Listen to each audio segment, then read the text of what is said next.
वैसे तो भगवान शिव के अनेक नाम हैं, लेकिन भक्त उन्हें भोलेनाथ कहकर पुकारना अधिक पसंद करते हैं। भगवान भोलेनाथ को प्रसन्न करना बहुत आसान है। जो कोई भी सच्चे मन से उनकी आराधना करता है, वो उसे मनचाहा वरदान देते हैं। लेकिन एक बार इसी भोलेपन की वजह से महादेव गंभीर संकट में फंस गए थे। आज हम आपको भगवान भोलेनाथ से जुड़ी एक ऐसी प्रचलित कथा सुनाने जा रहे हैं जिसमें वरदान देने की वजह से भगवान शिव के प्राण संकट में आ गए थे। भोलेनाथ को स्वयं अपनी जान बचाने के लिए एक तुच्छ राक्षस से भागना पड़ा था। आखिर वो राक्षस कौन था और उनके पास ऐसी कौन सी महाशक्ति थी कि वो देवों के देव महादेव का अंत करने चला था? चलिए जानते हैं। ये तो हम सभी जानते हैं कि भगवान शिव को जहां एक तरफ भोलेनाथ कहा जाता है, तो वहीं दूसरी ओर उन्हें सृष्टि का विनाशक भी कहते हैं। ऐसे भगवान जो श्मशान में बसते हैं और जिनके शरीर पर भस्म लिपटी होती है। मेरे प्यारे साथियों, इस कथा की शुरुआत भी कुछ इसी तरह होती है। एक बार की बात है, भगवान शिव अपने समस्त शरीर पर भस्म लगा रहे थे।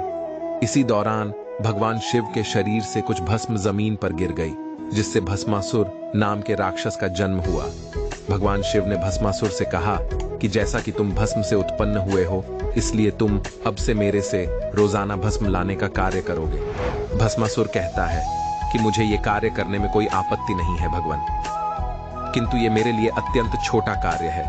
मुझे कोई बड़ा कार्य बताएं प्रभु। तब भगवान भोलेनाथ कहते हैं कि पहले तुम इस कार्य को पूरा करो, फिर उसके बाद मैं तुम्हें अवश्य ही बड़ा और उत्तम कार्य दूंगा। भस्मासुर भगवान शिव की आज्ञा का पालन करते हुए वहां से चला जाता है, किंतु जाने से पहले भस्मासुर भगवान भोलेनाथ से एक प्रश्न पूछता है कि क्या मैं असुर हूं प्रभु? क्योंकि आपने मेरा नाम भस्मासुर रखा है और असुर कहकर पुकारा है।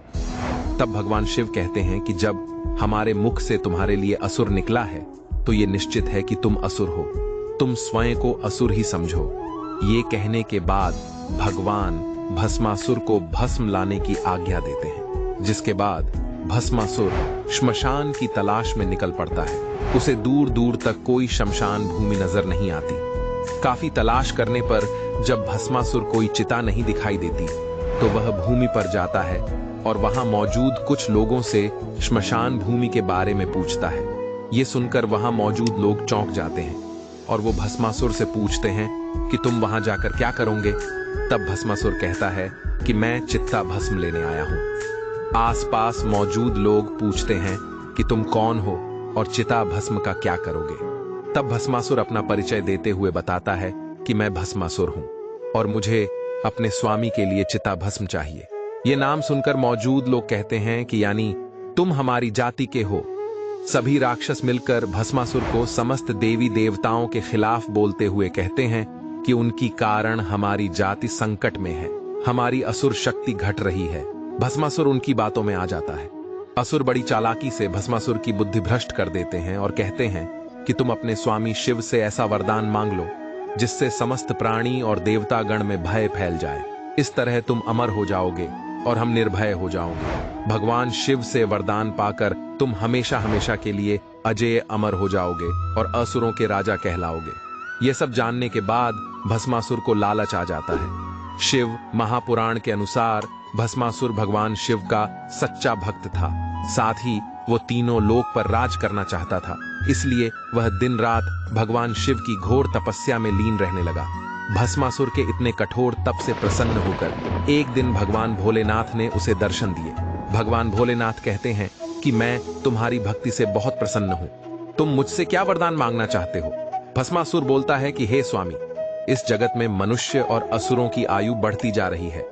सारे श्मशान सूने पड़े हैं। लगता है मृत्यु अपना कार्य सही से नहीं कर रही है, इसलिए मैं आपके लिए भस्म नहीं ला सका प्रभु। अगर आप चाहे तो भस्म मिलने का उपाय हो सकता है। तब भस्मासुर अपना चाल चलते हुए भोलेनाथ से कहता है कि प्रभु, आप मुझे अमर होने का वरदान दें। इस पर भगवान शिव ने कहा कि समस्त धरती पर जिसने भी जन्म लिया है उसका मृत्यु निश्चित है।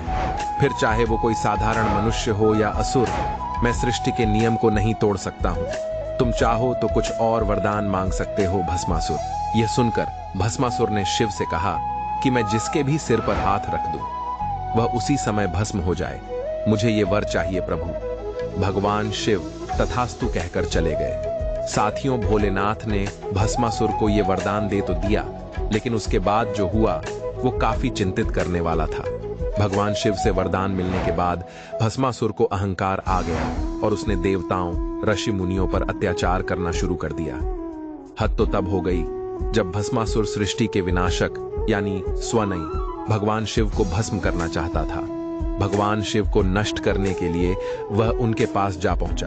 भस्मासुर कहता है कि स्वामी, मैं देखना चाहता हूं कि आपका दिया हुआ वरदान कितना फलदायी है।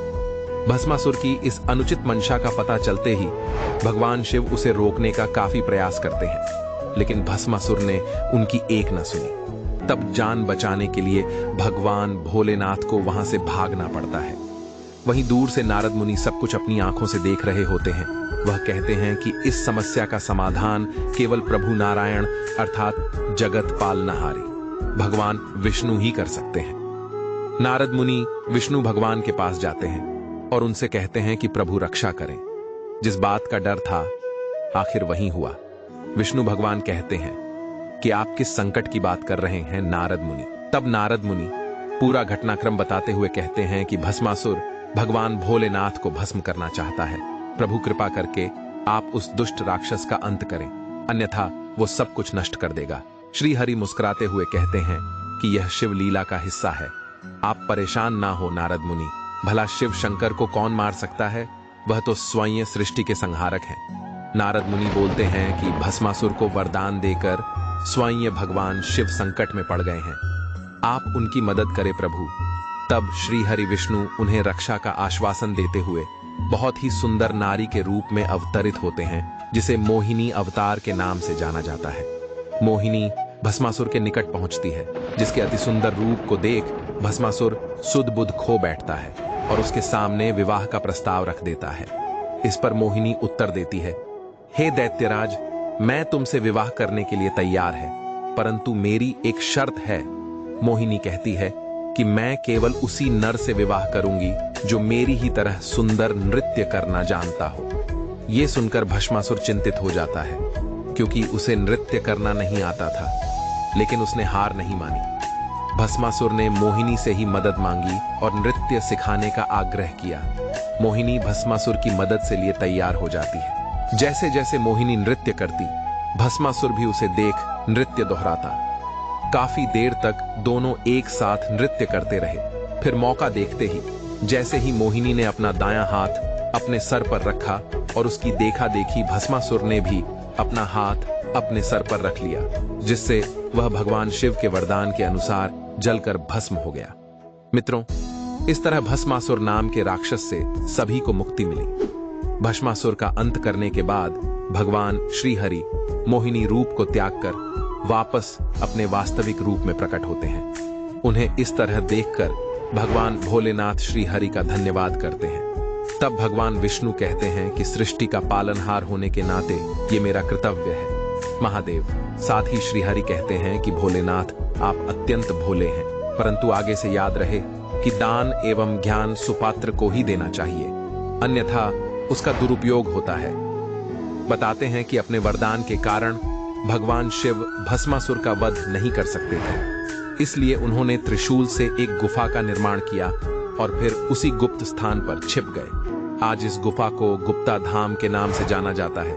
मेरे प्रिय साथियों, भोलेनाथ को उदारता का प्रतीक माना जाता है। जो कोई भी उनकी सच्चे मन से पूजा आराधना करता है, भगवान भोलेनाथ उसकी हर मनोकामना अवश्य पूरी करते हैं। आज के लिए केवल इतना ही। मिलते हैं अगली वीडियो में। महादेव।